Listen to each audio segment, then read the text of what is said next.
Good day, Chief here. This is Nijmegen Part 2.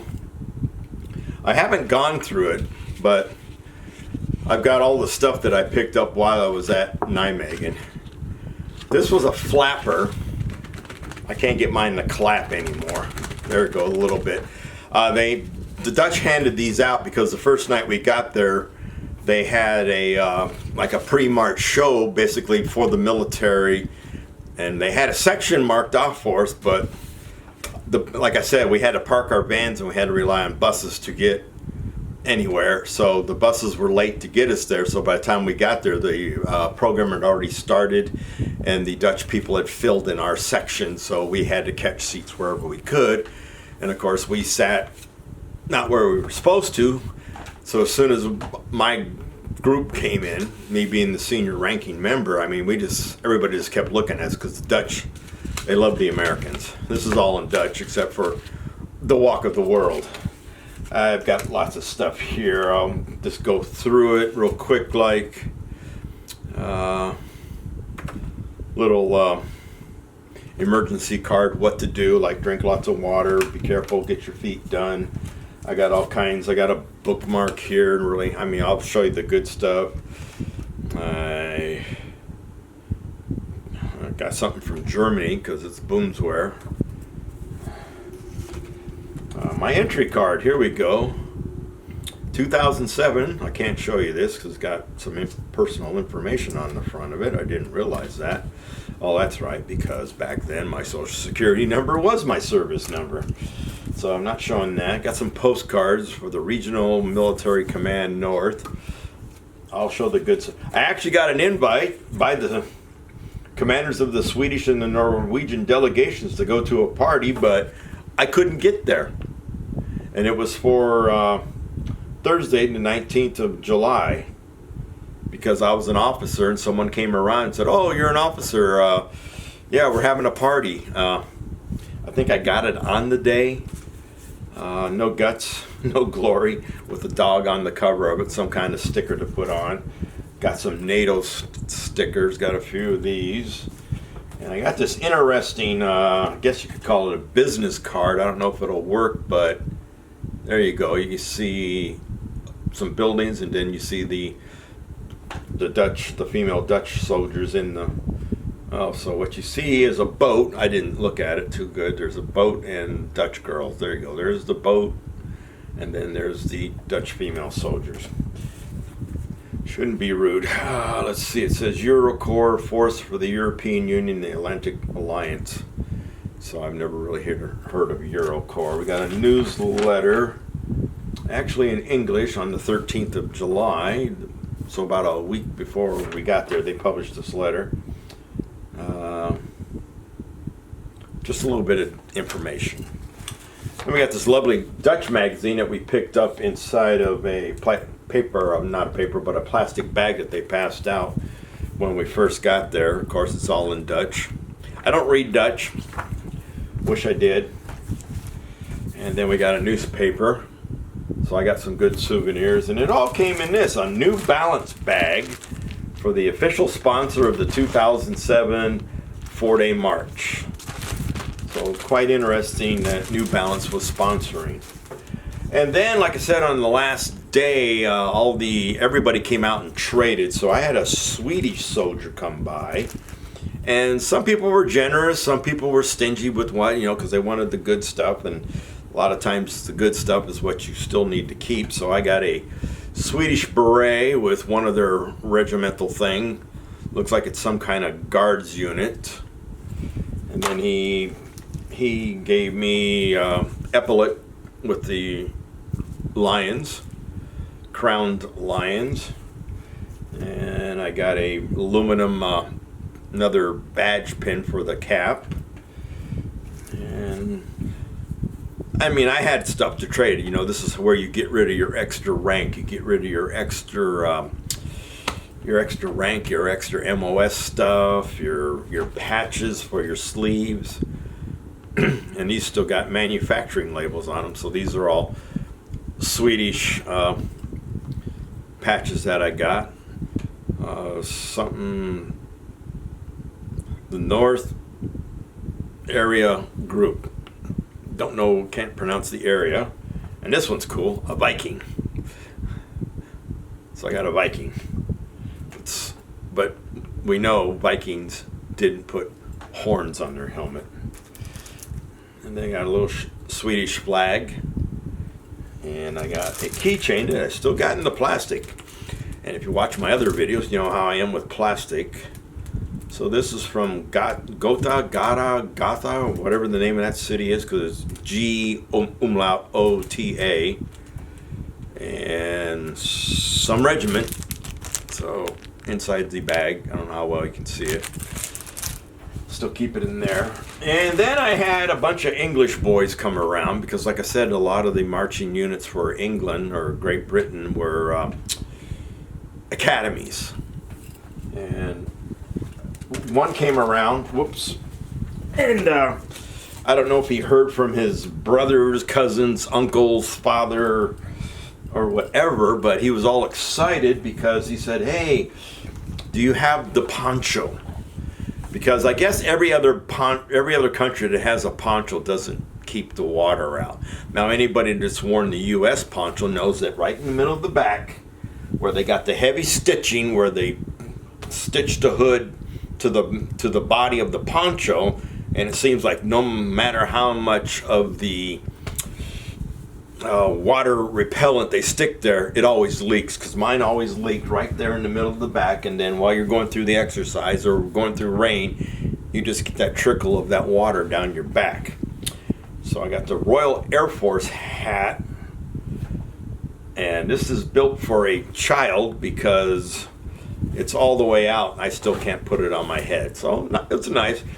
So, and I traded the poncho and the poncho liner. Now, if anybody's served in the military, they know that the poncho liner is probably the greatest thing that was ever created for us, because even by itself, it can keep you warm. If you can cut off the air with that poncho liner, you can warm your body up in almost any condition.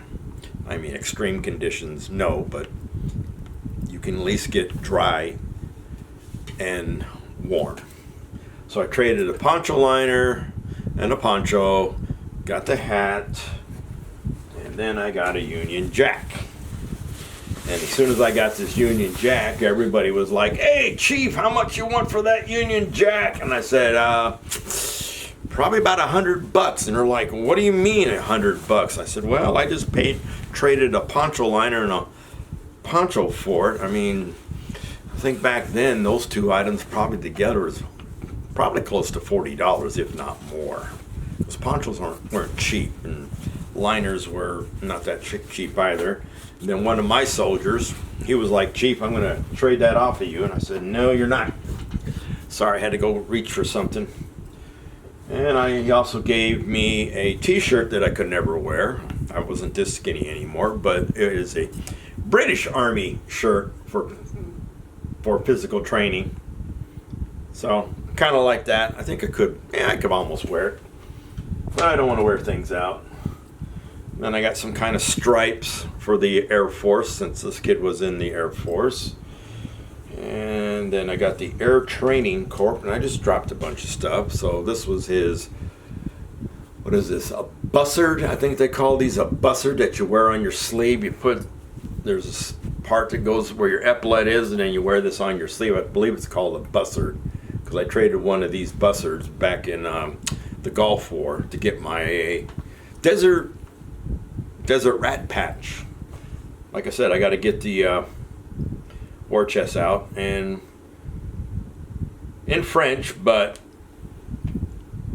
a shoulder patch or an epaulet patch for one of the regiments, possibly his, excuse me. And TT,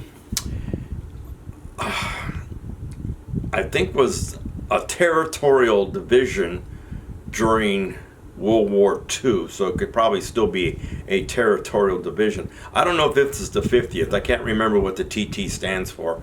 Like I said, I didn't know what I got here. I'm just going through it with you guys. So, I mean, we can look this up probably together, and, you know. And then I got a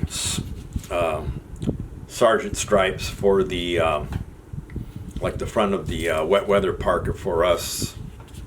which is really nice. I don't know up or down. I know British are generally this way because American Army reversed them. Something about they keep the luck, we let the luck run through. I've heard strange stories. And that's about basically it. But like I said, every night I was getting my feet mole-skinned. And the Dutch nurses that we had there, they didn't have much. I guess they were, like, maybe this was their first event, so they didn't bring much. So I got some Dutch, what we would call corporal stripes for the camouflage uniform, and another sleeve, or another, not a sleeve, but a slides on the front of your jacket, like our jacket, so stripes there too, I guess. And then I got some unit patches. I have no idea what units these things go to. These are all from the, like I said, the Dutch nurses. We were just trading patches because they were too busy moleskinning feet all the time, I guess. And I don't know if they disappeared on the last night or not. So I got some nice stuff. I mean, overall, I had fun. Like I said, I only did the 3 days. Fourth day I was told not to do it, and my feet looked terrible. And I'm going to reemphasize, there was nothing to do that day because the only thing that was open was a chow tent for us to eat at noon, and that was it after breakfast. And because the beer tent wasn't functional until that night, that was loud. So I got very little sleep because we had to leave the very next day. It was, had to go back home. And like I said, I was 53, didn't have to carry a full load. That helped. I did get not heat stroke, but heat exhaustion a little bit. Just wrapped a towel around my neck and kept water on it, and I took care of that. Like I said, it was hot. It's the end of July, end or middle of July that we were there, and whoosh. And like I said, day 3 was the hilly day. And from what I understand, day 4 was kind of smooth, and I talked to the sergeant because she made it, and I only think about 2/3 of us made it, but she said day 4, they started out with what remained of us in a formation, she said, but she said they didn't get very far. And she said if we just started stringing out because everybody was at a different level of exhaustion. And when they came in, they were tired, they were sore, and they got their lovely certificate. I can't remember what they got because I didn't get one, like I said. And I didn't feel bad about it because I value my feet. And I listened to the doctor. So that is it for show and tell today.